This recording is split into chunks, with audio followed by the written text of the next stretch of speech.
Mas eu quero dizer a você que foi um prazer muito grande estar aqui com os irmãos de sexta, passarmos o dia ontem. E hoje também, agora à noite, vamos compartilhar juntos a palavra de Deus. Amanhã retornarei pela manhã para minha casa, para minha família. Mas eu vim com muita alegria no meu coração. Eu espero que possa ter ajudado a igreja e você de alguma maneira. Porque você sabe, queridos, que há muitos que estão preparados para a mudança e há outros que não estão preparados para mudar, nem que apareça um anjo e fale com ele.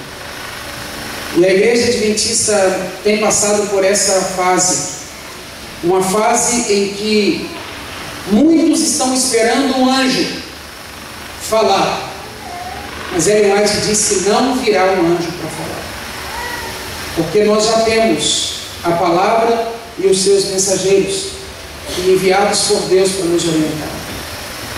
E há 20 anos atrás, quando eu aceitei esse ministério, e hoje pela manhã e durante a tarde eu estive com a minha família aqui no Rio, porque eu tenho 4 irmãos que moram aqui, 2 moças e 2 rapazes.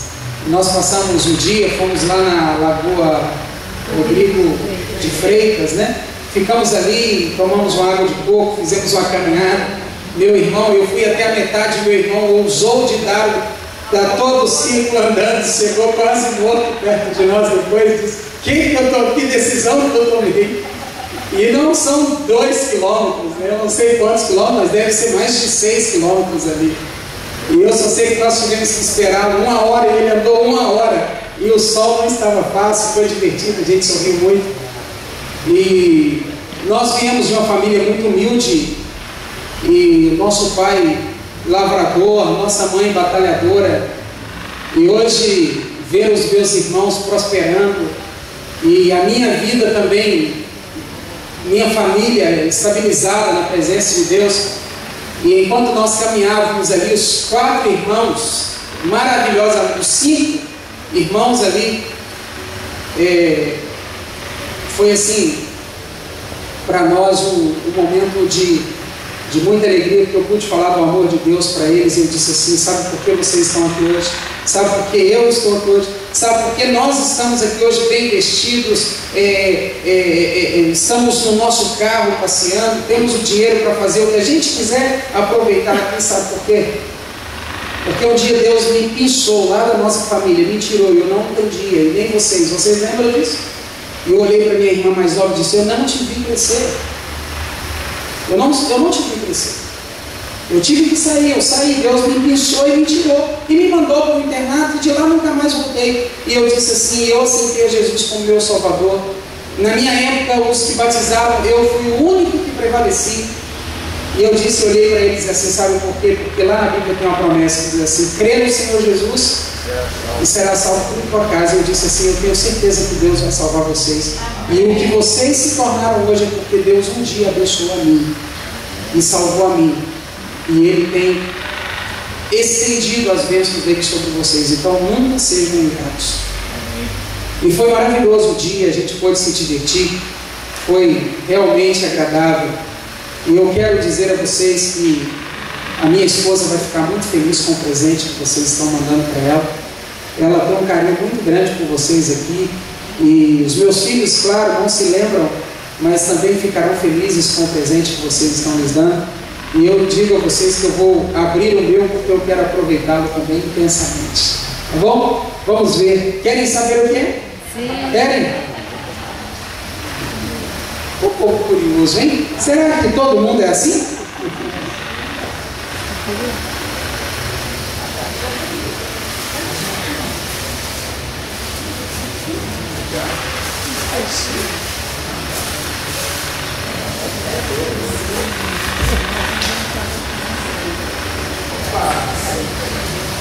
Vejam só.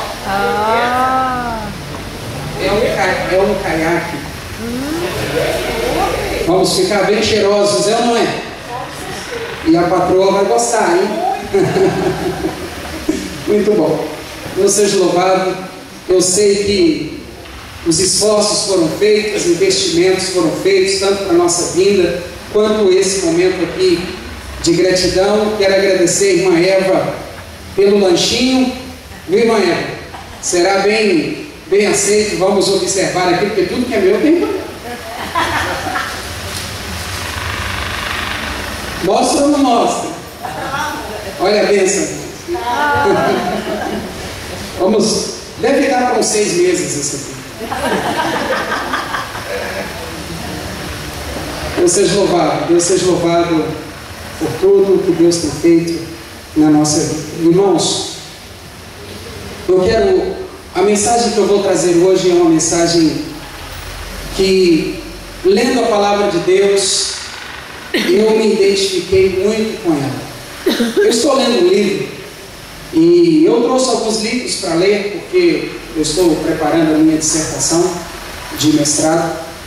E ontem à noite, depois que eu cheguei no passeio com a turminha, ainda fui dar umas olhadas e lendo ali. Depois eu tive a vontade de ler o livro que eu tinha trazido, ainda no plástico, eu abri, e o nome é Revitalizando a Igreja.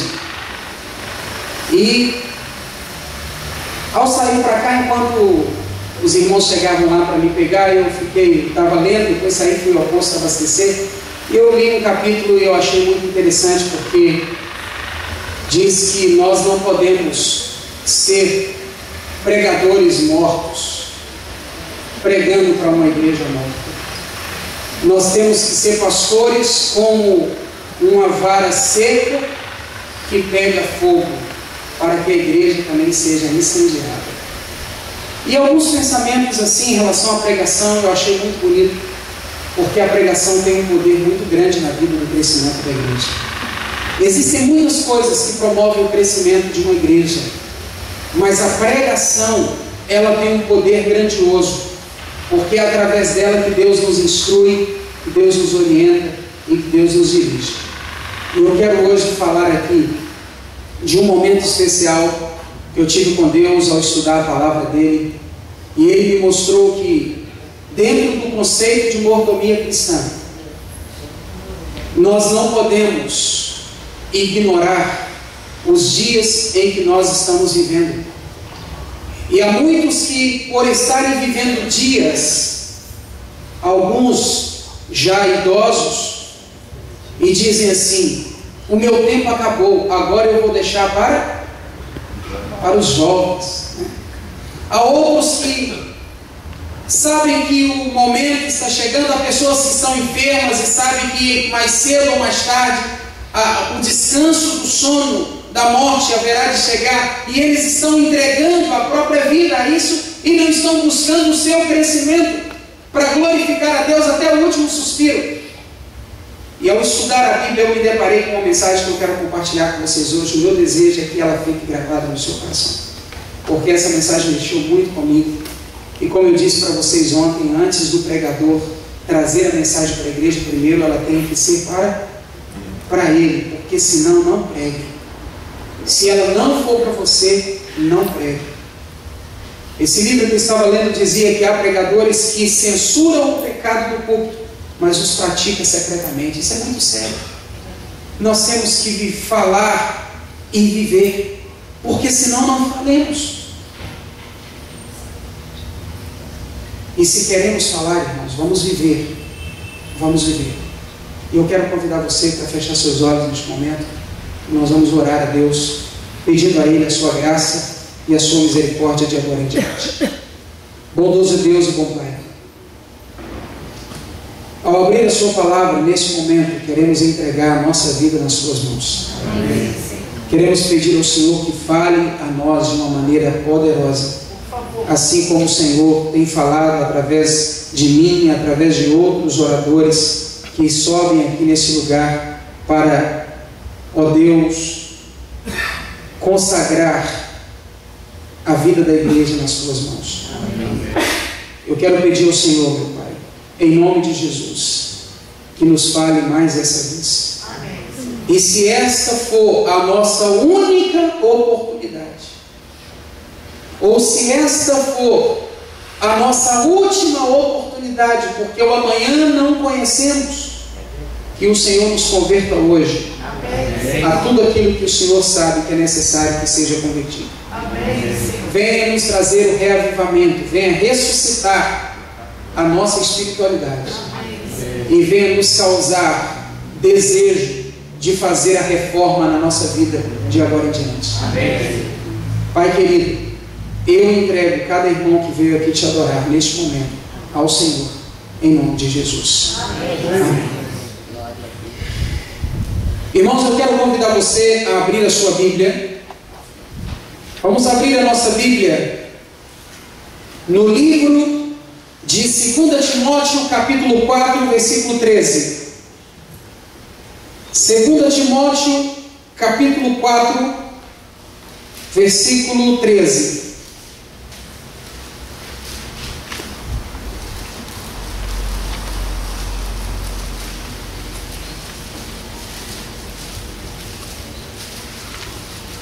Segunda Timóteo, capítulo 4, versículo 13. Antes de ser pastor, eu tive a oportunidade de participar da igreja por um bom tempo. E eu me lembro que os meus instrutores bíblicos, e eu quero citar aqui o nome do Amós, ele já é falecido hoje, mas o Amós era um indivíduo extremamente interessante. Eu nunca via o Amós em um culto sem estar com seu óculos, sem estar com a sua Bíblia, sem estar com um pequeno caderno e sem estar com uma caneta nas mãos. Tempos depois eu tive a oportunidade de trabalhar com o Amós. E eu trabalhei, ele tinha na época uma padaria. E algumas vezes que eu entrava à casa do Amós, eu via na sua estante a sua Bíblia, a sua caneta e dezenas de cadernos. E um dia, curiosamente, eu decidi abrir para ver o que estava nesses cadernos, porque eu já havia visto esses cadernos com ele. E eu vi ali dezenas de sermões copiados, detalhes e mais detalhes que o Espírito Santo falava através da boca dos oradores, e ele anotava todos os sermões. E eu achava aquilo tão interessante que quando eu comecei a minha vida religiosa prática na igreja, como diretor jovem, como diretor de escola sabatina, como associado do ministério pessoal jovem, um garoto, eu também desenvolvi essa mesma prática. Eu não consigo assistir a um sermão sem que eu tenha na minha mão papel, Bíblia e caneta, e eu anoto tudo. Quando eu estou de férias, que eu vou à igreja e eu tenho a oportunidade de ouvir um sermão, quantas vezes eu olhei lá naquele púlpito e estava lá um irmão simples, um irmão ungido pelo Espírito Santo, mas sem formação teológica de seminário, mas de formação espiritual, e pregava a palavra de Deus, e eu ali como um menino, cheio de curiosidade para ouvir o que o Espírito Santo falaria, anotando, para não me esquecer do que Deus havia dito para mim naquele sermão. Eu quero dizer a você, faça isso também como uma prática na sua vida. Principalmente você que é pregador, isso vai te ajudar muito. E você que é membro, que talvez não tenha o hábito de pregar, não tenha o dom de pregar, mas isso vai ajudar você a não perder as impressões do Espírito Santo que serão diretas para o seu coração. Quero motivar você que se nessa noite você tiver caneta e papel, que você possa tomar nota deste sermão, porque ele é um sermão também pedagógico. 2 Timóteo capítulo 4, versículo 13 diz assim: quando vieres, traze a capa que deixei em Troade, em casa de Carpo, bem como os livros, especialmente os pergaminhos. Irmãos, nós podemos aprender muito analisando os detalhes da vida dos homens de Deus que viveram no passado e que deixaram-nos o seu legado. Eles priorizaram a mordomia cristã em suas vidas. É impressionante. É impressionante quando nós começamos a estudar a vida desses grandes homens de Deus, que o Espírito Santo usava diretamente como era real a prática da mordomia cristã em suas vidas. Porque, como disse a você desde sexta-feira, ontem eu falei, hoje eu repito, por favor, tire da sua mente se você um dia achava que mordomia é dízimo e oferta. Isto é o mínimo na mordomia cristã. Mordomia cristã é muito mais do que bens materiais. É muito mais do que entregarmos parte de nossos bens para a manutenção da obra. Mordomia cristã é uma vida de comunhão e de santidade ao Senhor. Isso é mordomia cristã. E esses homens viveram para terem uma vida de santidade ao Senhor. E a vida de Paulo é uma jornada cheia de informações importantíssimas para a nossa fé, uma vez que Paulo era um intérprete das Escrituras. O apóstolo Paulo, ele não teve a sua contagem com os 12. O apóstolo Paulo não foi chamado por Jesus Cristo nos seus dias andantes nas ruas de Jerusalém, nas ruas de Nazaré, enfim, na região da Galileia. Paulo não foi chamado naqueles dias. O seu chamado foi depois da morte do Senhor em uma estrada a caminho de Damasco.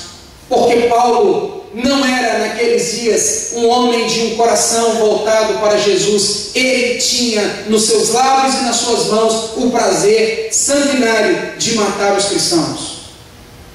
Mas no seu coração, como diz Ellen White, Paulo tinha uma sinceridade em praticar aquilo que ele acreditava, e isso para Deus era importante. E Deus então pegou esse grande homem a caminho de Damasco, com cartas registradas pelos sacerdotes para assassinar cristãos, para prender cristãos, e o Senhor Deus o fez um chamado. E a Bíblia diz que esse chamado foi tão forte, que quando a luz de Jesus brilhou diante de Paulo e ele caiu pelo chão, Jesus Cristo lhe perguntou: a quem você está perseguindo? E ele então disse: mas quem fala comigo? E Jesus disse: eu sou Jesus a quem você persegue. Dias depois, Paulo recobriu a visão. E no capítulo 9, versículo 15, diz que diante de uma dúvida de Ananias, se Paulo era ou não um homem agora de Deus, o próprio Deus apareceu para Ananias no capítulo 9, versículo 15 de Atos, e diz que Paulo era agora um homem, um instrumento de quê? De Deus, chamado para levar o Evangelho a quem? Aos gentios. Paulo era um instrumento escolhido por Deus. A Bíblia diz que Paulo, após a sua conversão, chamado pelo próprio Cristo, saiu agora a pregar por todas as regiões e se tornou um grande homem de Deus. Um grande homem, ao ponto de humildemente, no capítulo 11, versículo 1 de 1 Coríntios, ele dizer assim: sede meus imitadores, como também eu sou de Cristo. Nessa noite, queridos irmãos, nós queremos analisar um momento muito importante da vida de Paulo, cheio de aprendizado, de um dos homens mais inteligentes, mais sábios, mais espirituais que já existiu na história do cristianismo. E o texto que nós lemos é um texto que traz e que tem escondido em cada palavra significados grandiosos de mordomia cristã para a minha e a sua vida, que saíram da boca desse homem de Deus. Paulo, ao escrever a Timóteo, disse: Timóteo, quando você vier me visitar, me traga a capa que ficou na casa de cá, me traga também os meus livros, e me traga também os meus pergaminhos. Irmãos, a segunda carta de Timóteo, ou a Timóteo, essa carta foi escrita em Roma, quando Paulo estava prisioneiro, corria risco de vida. Antes de vir para a igreja nessa noite, eu estava lendo o livro Atos dos Apóstolos, bem nos últimos capítulos. Ellen White diz que as esperanças de Paulo não eram tão grandes quanto a sua sobrevivência, porque ele estava preso e era somente Nero dar uma respirada e lembrar do nome dele, e ele seria decapitado e morto imediatamente. A situação de Paulo em Roma, nos últimos momentos da sua vida, não eram tão animadoras. Alguns acreditam que essa foi a última epístola que Paulo escreveu.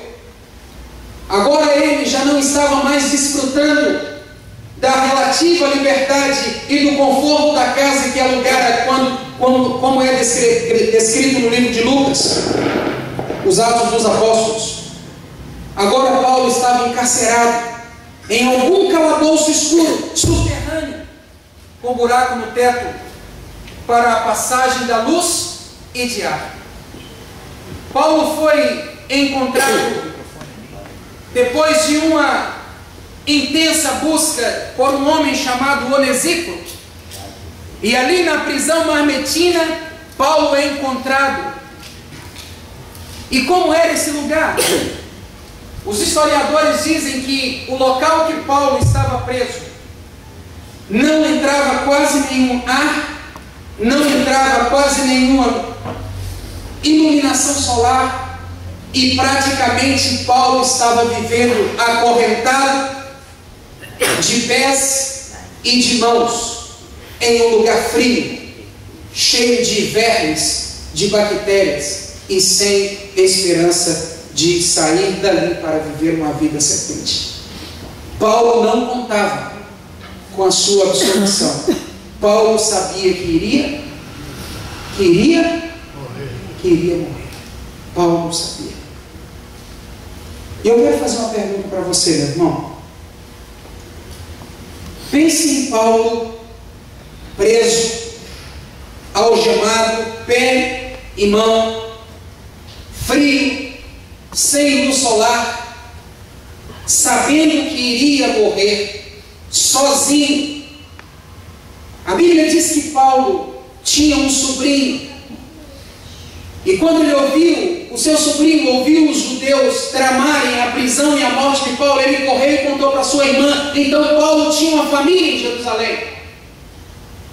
Imagine agora Paulo sem possibilidades de ver a sua família e sabendo que nunca mais os veria. Imagine a instabilidade física, emocional e espiritual de Paulo. Paulo sabia que ia morrer. Agora imagine comigo, se você soubesse que iria morrer amanhã, ou durante a semana, ou o mês que vem, e que você não seria solta, porque você iria morrer, não poderia ser solta porque você iria morrer amanhã, ou semana que vem, ou mês que vem, ou ano que vem, ou daqui a 10 minutos. Era só Nero fazer o quê? E se lembrar do nome de Paulo. Com o que você iria se preocupar? Se você soubesse que iria morrer, o que você faria? O que você faria? O que pensam as pessoas quando sabem que vão morrer? O que pensaria você se você soubesse que iria morrer hoje, à meia-noite? Você já pensou nisso? Nunca, não? Nem quer pensar, né? Mas você sabe que isso é verdade. Pastor, o senhor está alarmando a igreja. Eu? Estou não. É que a gente não pensa nisso. Mas isso é fato. Paulo sabia que iria morrer. No que Paulo pensou?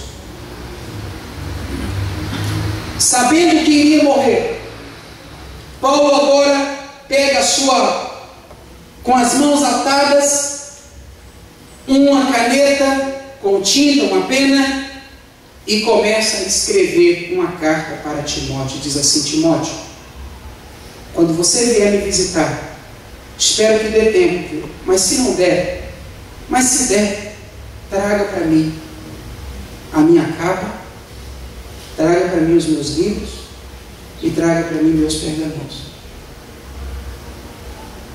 Essa era a preocupação de Paulo. Mas por que ele pediu essas três coisas? A capa, queridos irmãos, era uma peça muito importante, porém era uma peça muito simples. Essa capa, ela era feita, ela era como uma manta, e naqueles dias se usava muito uma capa, e hoje essa capa é muito usada no sul do país, e também em alguns países muito frios, como os Alpes, ali do Chile, partes do Peru, e também em alguns lugares na região do Alasca, nos países mais frios, alguns lugares da Europa.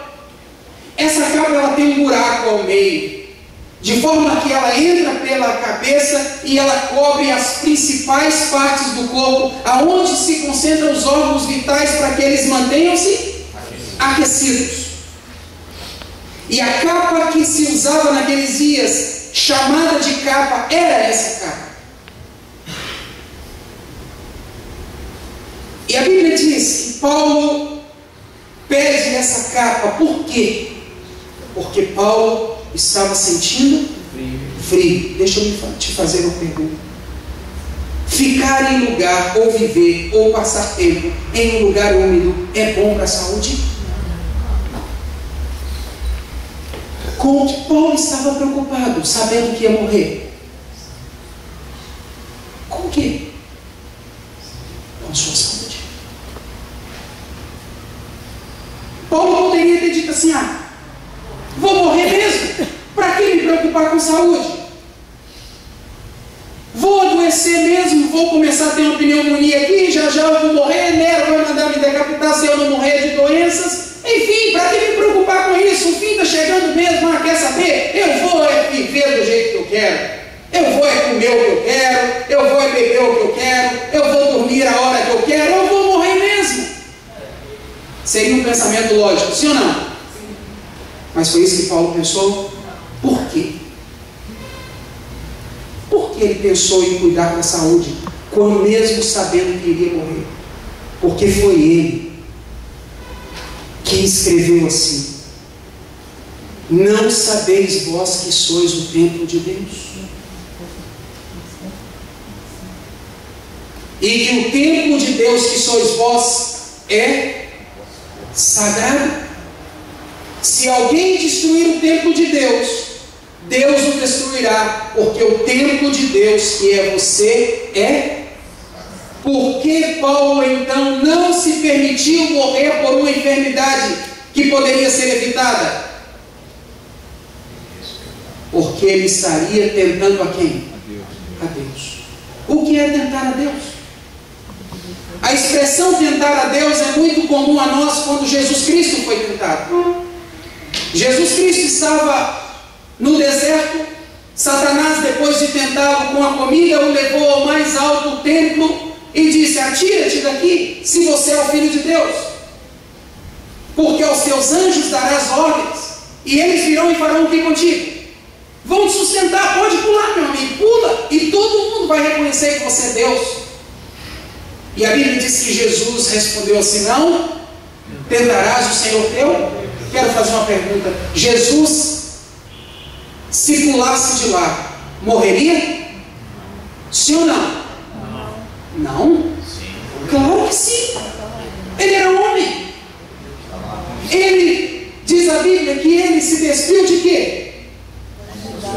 De toda a sua divindade para viver como um de nós. Então, se ele pulasse, ele morreria. Mas era assim que ele tinha que morrer, de acordo com a profecia? Não. Se ele pulasse, ele morreria, sim ou não? Não. Então, o que é tentar a Deus? É fazer se cumprir na minha vida um plano que não é o plano de Deus. Paulo tinha que morrer dessa forma? Doente, caindo nos pedaços, tossindo até sair sangue pela sua boca, com uma pneumonia. Era assim? Não era assim. Então ele disse: mesmo que eu fique aqui preso, por quanto tempo tiver que ficar, eu não posso destruir a mim mesmo. Me traga a minha capa, porque eu preciso cuidar da minha saúde. Você entendeu? Quantos aqui sabem que um dia vai morrer? Não sabemos o dia nem a hora, não é? Mas Deus disse: eu não quero que você adoeça. Nunca foi plano de Deus, irmãos, que nós morrêssemos com problemas físicos relacionados à enfermidade. Nunca foi plano de Deus. Deus orientou-nos. Deus orientou a sua igreja lá no deserto, escrevendo o livro de Levíticos, dizendo para ele como eles deveriam cuidar da saúde. No tempo do fim, Deus inspirou a Ellen White e ela escreveu mais de 4 livros, parafraseando a Bíblia, dando-nos entendimento. Deus deu verdades claras a respeito desse movimento da Igreja Adventista, de como deveríamos cuidar da nossa saúde, para que nós tivéssemos um fim, para que nós tivéssemos uma vida longa, para que nós tivéssemos saúde e pudéssemos aguardá-lo voltar. Deus não nos pediu para destruir a nós mesmos. Então a minha pergunta que eu faço para você, é: quando você, mãe, prepara a sua mesa de jantar, no seu almoço, no seu lanche, o que é que você tem colocado para a sua família comer? Meu querido irmão, quando você vai investir nos alimentos para a sua família, qual alimento você tem dado mais valor? Porque às vezes nós temos dificuldade de pagar por um alimento que é saudável, mas nós temos a alegria de pagar algo que destrói a saúde da nossa família. Mordomia cristã, queridos, não é comida e bebida, mas mordomia cristã é não fazer da minha vida aquilo que Deus pediu para eu não fazer. E Paulo entendia isso. Como você acha que vai ser o seu fim, o fim da sua vida? Comido por uma enfermidade? Hoje eu estava conversando com os meus irmãos e eu conheço essa moça, cresceu ali conosco, e a minha irmã disse assim: Marcos, ela tem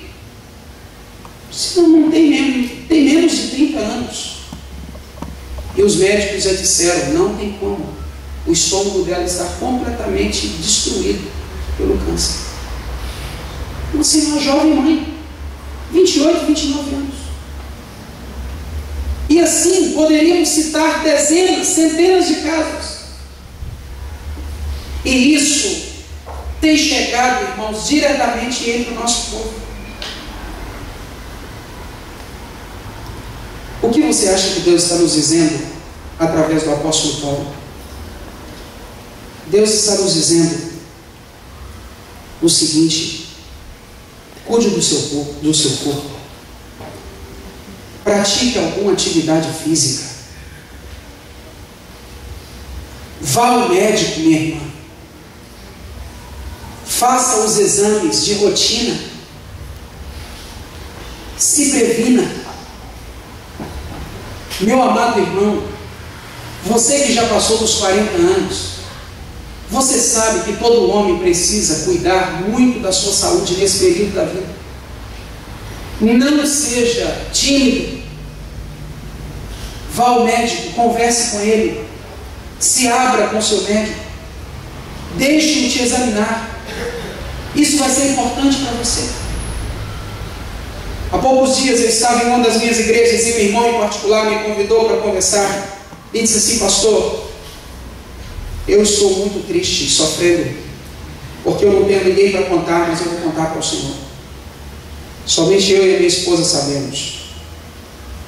Há poucos dias eu fui ao médico e descobri Eu nunca tinha ido ao médico. 75 anos.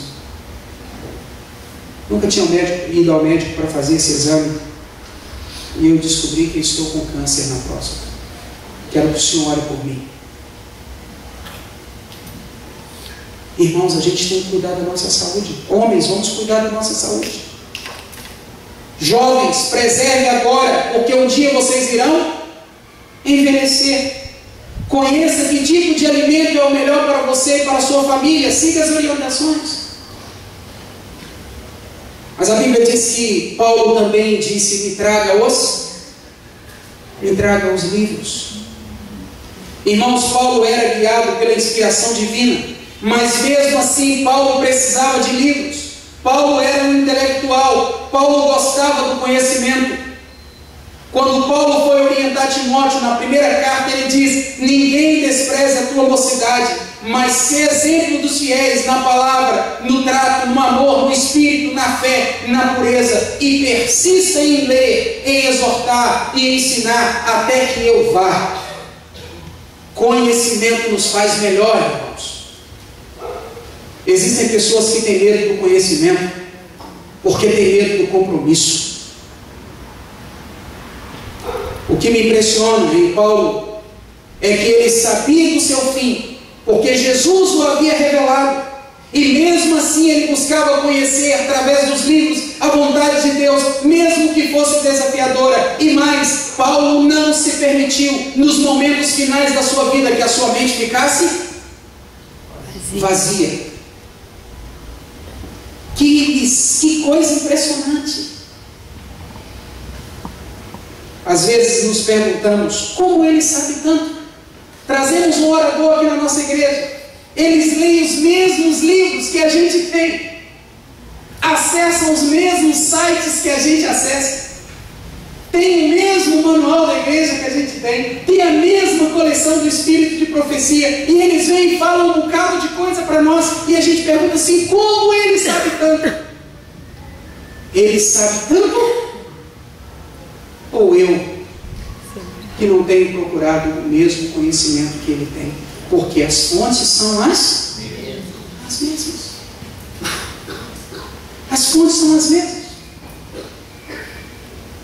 O conhecimento está em todos os lugares e à disposição de todos, e podemos obtê-lo lendo, como era o caso de Paulo. Podemos obtê-lo participando do que outro está fazendo, e podemos obtê-lo também praticando o que está escrito.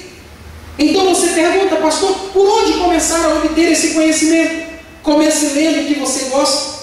Se você gosta de histórias, leia histórias. Se gosta de biografias, leia biografias. Mas busque o conhecimento, mesmo que suas cãs já estejam enfraquecidas.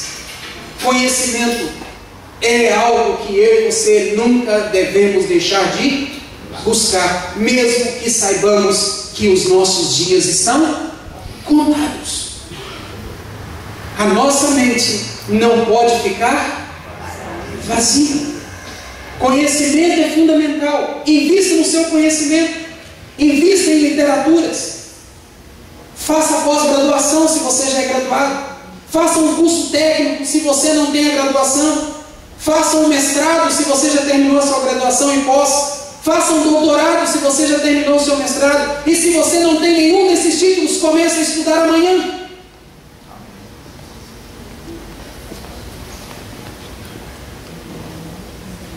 Falta de conhecimento não é uma virtude divina. Você não tem que se martirizar por isso, mas precisa buscar o conhecimento. Muitos sonhos Deus tem para você, mas às vezes a sua mente está limitada para compreender o que Deus quer te falar. Você entendeu isso?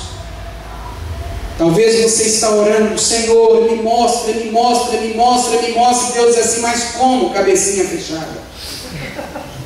Senhor, me mostra, me mostra, me mostra. Mas você só lê a Bíblia correndo. Para ler direito. Eu quero falar, tenta compreender, tenta conhecer o que eu estou te falando. Leia os Espíritos de Profecia, leia o comentário adventista, procure entender essa palavra, procure entender o contexto. Eu quero te dar a mensagem, eu quero revelar o que você precisa, mas cabecinha fechada, não leia correndo. Para ter conhecimento. Deus tem muitos sonhos na nossa vida, irmãos, mas às vezes a nossa mente é limitada, porque a gente não avança no conhecimento. Não avançamos no conhecimento.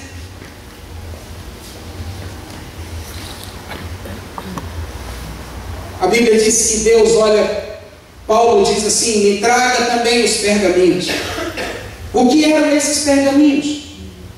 No Antigo Oriente havia várias formas de registrar as informações. Tábuas de argila, que era feito de um barro seco, depois queimado às vezes. O papiro, feito de junco, praticado no Egito Antigo. E o pergaminho.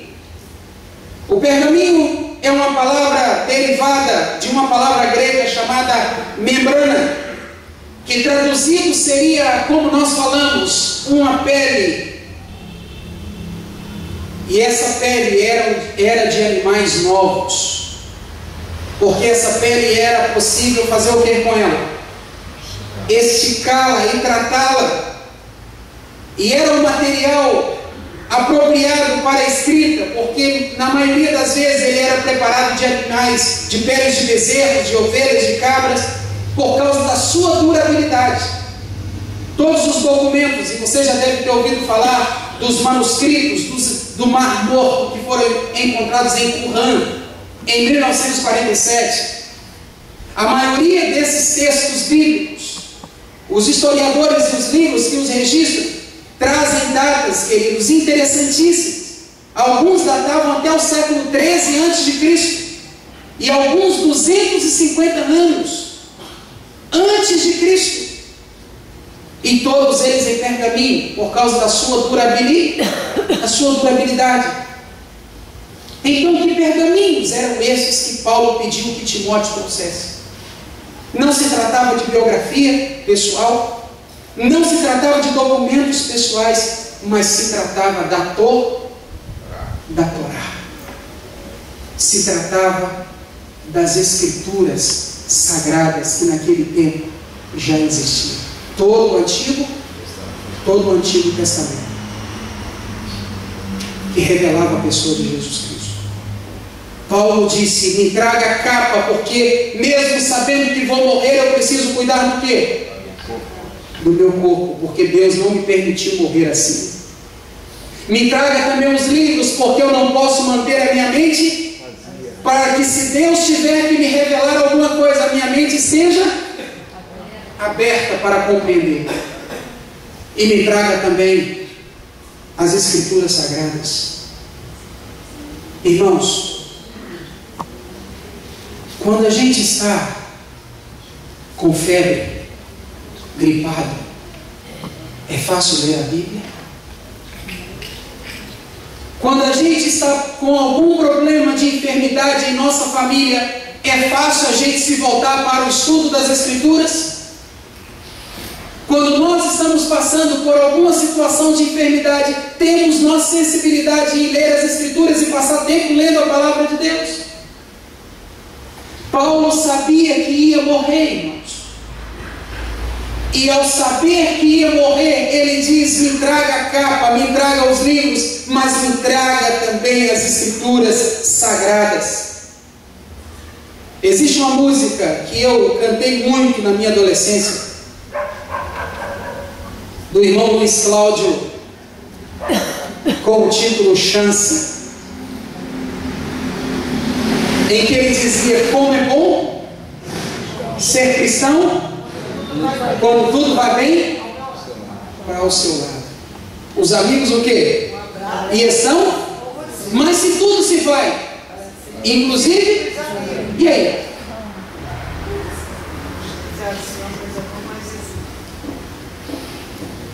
Geralmente, quando as coisas não estão bem, os momentos são os momentos que nós mais nos afastamos da palavra de Deus e procuramos resolver as coisas do nosso jeito. Ler a Bíblia, irmãos, não irá trazer ninguém que morreu de volta. Ler a Bíblia não trará de volta um filho que foi acidentado. Ler a Bíblia pode não trazer de volta o emprego que você perdeu. Ler a Bíblia poderá não devolver a você o dinheiro que você investiu e levou um prejuízo. Ler a Bíblia poderá não fazer com que aquela amizade que por um erro que você cometeu foi destruída. Pode ser que a leitura da Bíblia não vá mudar as circunstâncias e nem tampouco tirar as consequências de pecados que eu e você um dia praticamos. Mas no momento em que nós lemos a Bíblia, nós somos fortalecidos, a nossa fé é fortalecida para passar por isso, sem duvidar de Deus, sem duvidar que Ele esteja cuidando de nós e que a nossa vida esteja sob as suas mãos. Amém. Paulo estava para morrer, irmãos. Paulo estava a um suspiro de Nero ser decapitado, e nos momentos mais escuros da sua vida, ele pede as Escrituras, porque foi Paulo que disse assim: toda a Escritura é inspirada por quem? E é útil para quê? Para corrigir, para ensinar, para educar na justiça, com um propósito, a fim de que o homem de Deus seja perfeito e perfeitamente qualificado para a prática das boas obras. Foi Paulo quem escreveu, queridos irmãos, que nós precisamos dar valor às Escrituras nos momentos em que nós não temos mais forças, porque foi ele também que escreveu nas Escrituras Sagradas que a fé do cristão, ela vem quando ele estuda a palavra revelada de quem, irmãos? De Deus. E Paulo precisava ou não de fé? Ele era humano, ele estava para ser morto, irmãos.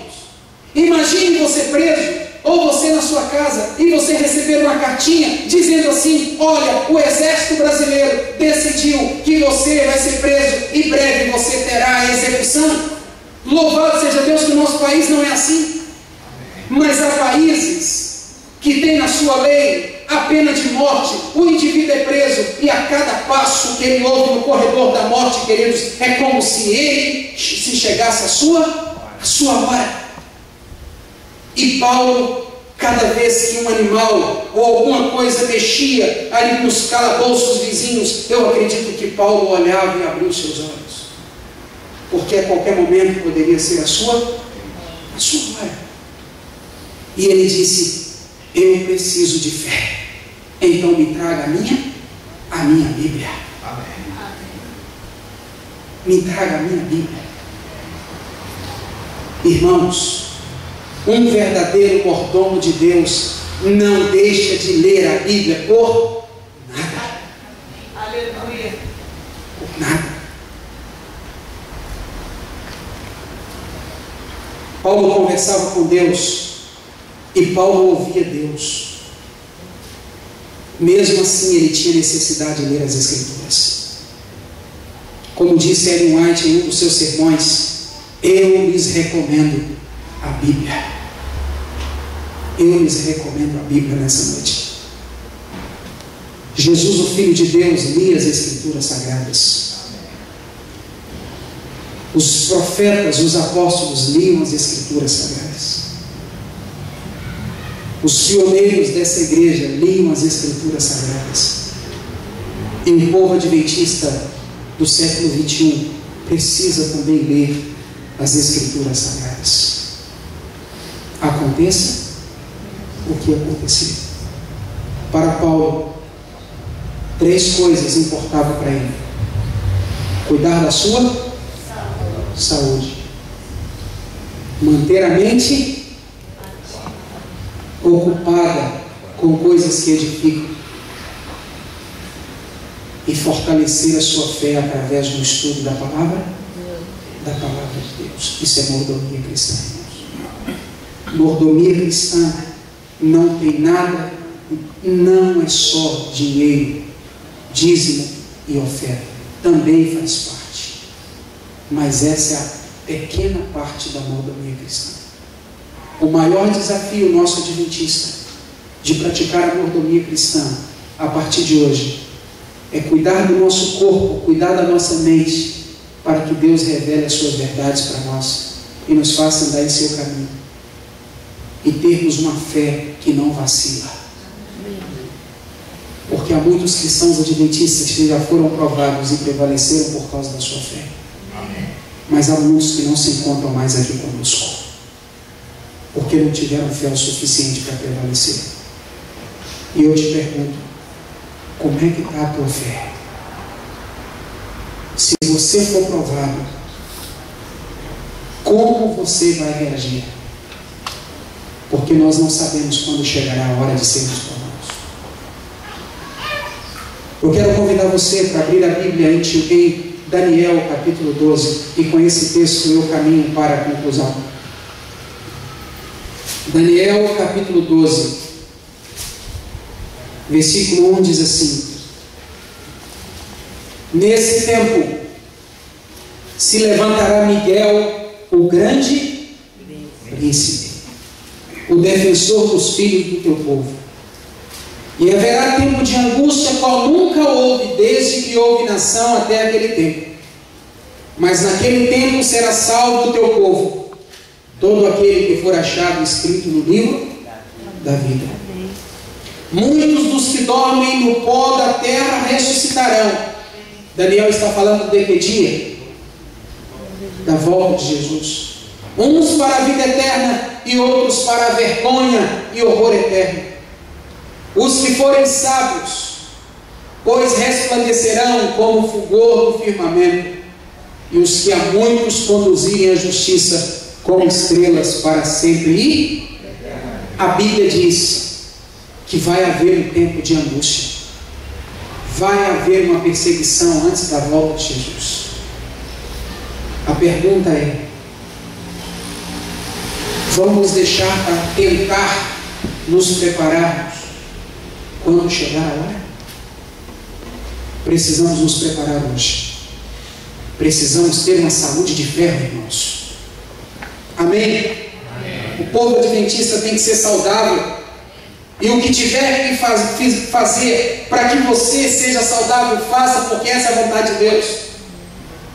O povo adventista tem que ter mente aberta para compreender os dias, para compreender os tempos, para compreender a sociedade, para compreender os fenômenos, para compreender a sociologia, para compreender o capitalismo, para poder, irmãos, compreender como é que Deus está conduzindo a nossa humanidade. O povo de Deus tem que ter a mente aberta, conhecimento.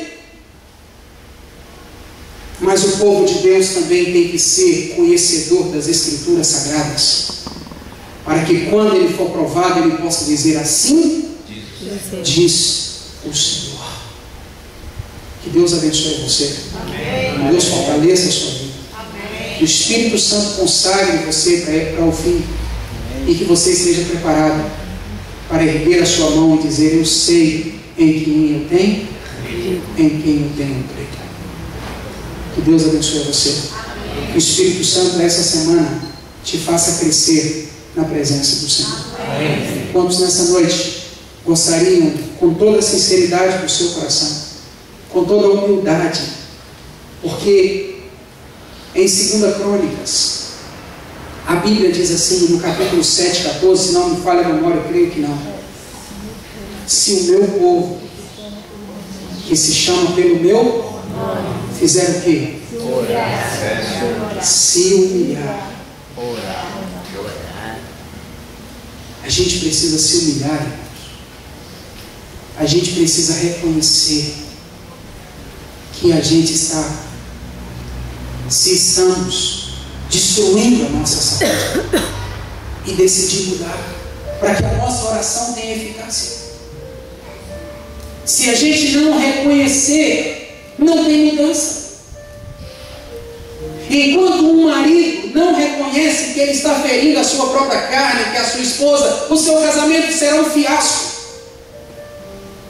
Enquanto a esposa não reconhecer que precisa respeitar o seu esposo, tanto diante dela, como diante dos filhos, e diante dos amigos, e diante de Deus, como seu companheiro, essa mulher nunca vai receber o carinho que ela sonha.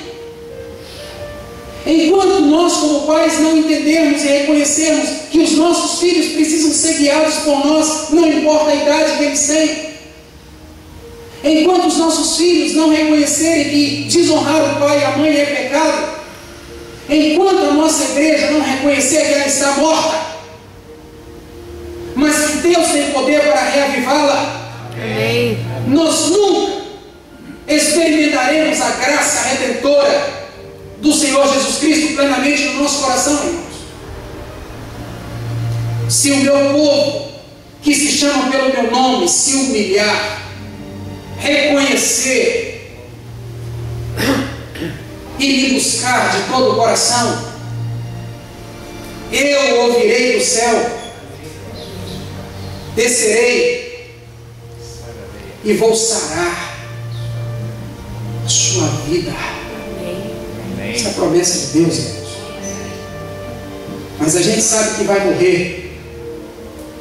E porque vamos morrer, muitos têm vivido relaxadamente a sua vida cristã, sem compromisso com Deus, sem compromisso com a família, sem compromisso com a esposa, sem compromisso com os filhos, sem compromisso com o esposo, sem compromisso com o seu dinheiro, sem compromisso com a saúde, sem compromisso com o trabalho, sem compromisso com as pessoas que estão se perdendo. Há muitos que têm vivido relaxadamente a sua vida cristã. Mas essa noite Deus está te convidando, porque no dia do juízo Ele não quer se encontrar com você para te julgar. Ele quer se encontrar com você para dizer: vinde, bendito. Qual que é o antônimo de bendito? Deus não quer nos chamar assim. Deus quer dizer: vinde, benditos de meu Pai, e possua por herança o reino que vos foi preparado desde a fundação, porque enquanto você viveu aqui, você viveu para glorificar o meu nome na sua vida. Amém. Há alguém aqui nessa noite que gostaria de dizer: Senhor, eu quero tomar isso na minha vida hoje como aprendizado. Eu quero voltar para a minha casa. E eu quero, em nome de Jesus, pensar sobre a minha vida. E quero me humilhar diante do Senhor, para que o Senhor me fale em que área da minha vida eu preciso começar uma reforma. Há alguém nessa noite que queira tomar essa decisão diante do Senhor? Deus abençoe a sua decisão. Um dia vamos morrer, mas que a gente faça a vontade de Deus. Amém? Amém? Quero convidar você para que a gente possa cantar um louvor ao nosso Deus. Quero convidar você para que nós possamos cantar o hino do nosso inário, o hino 306. Esse hino é um hino maravilhoso. Acredito que todos nós o conhecemos. Esse hino diz que Deus está fazendo um chamado a cada um de nós. O nome desse hino diz assim: diz Senhor, o que devo eu fazer? Quero convidar você então a ficar em pé e louvar o nome de Deus. Hino 306, diz Senhor, o que devo eu fazer? O que devo eu fazer?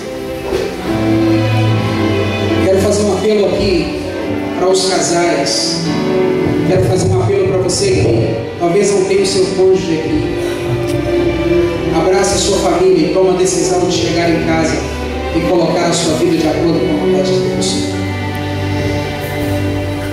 Ouve o Senhor a te chamando. Queres hoje tu servir a mim? Queres trabalhar? Queres trabalhar pelos perdidos? Ouve o Senhor falar assim. Ouve o Senhor falar assim. Diz Senhor, diz Senhor, diz Senhor. O que Ele diz?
Querido Deus e bom Pai, nós estamos aqui para servir o Senhor. Amém.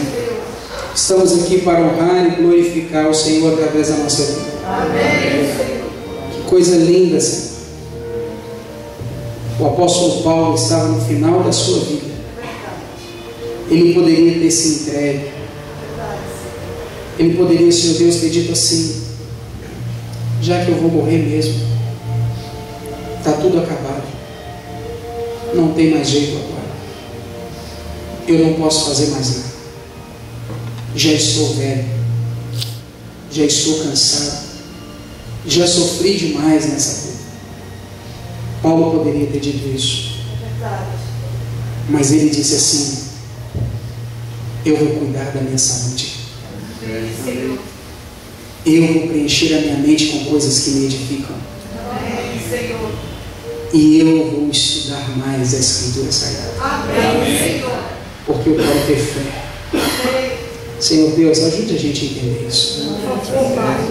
Isso é muito importante, Senhor.